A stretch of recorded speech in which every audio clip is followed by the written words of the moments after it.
माझ्या मुलींच्या सशक्तीकरणाच्या विचाराने माझ्यात नव आशेने संचार केला होता. पण काय फायदा या स्वातंत्र्याचा, जिथे माझी माता भगिनी ही आजही तिच्याच भारत मातेच्या कुशीत सुरक्षित नाही.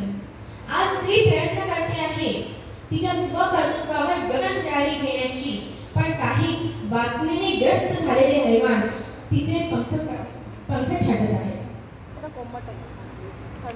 आणि त्यातूनही ज्या वेळेला तिला न्याय देण्याची वेळ येते तेव्हा प्रत्येक जण हा आपापल्या जातीचा रंग शोधत असतो आणि आपला झेंडा वर झाला पाहिजे हा प्रयत्न करत असतो. तेव्हा भारत माता म्हणते, माझ्या हे वीर पुत्रांनो, मला तुमची आवश्यकता नाही. तुमच्या समानतेची, बंधुभावाची आणि निस्वार्थपणाची आज या देशाला गरज आहे.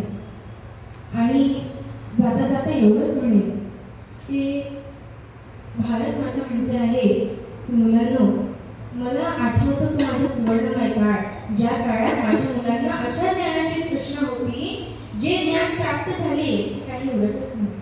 मुलांना ऐकता आहे ना की भारत माता बोलते. जय हिंद, जय भारत.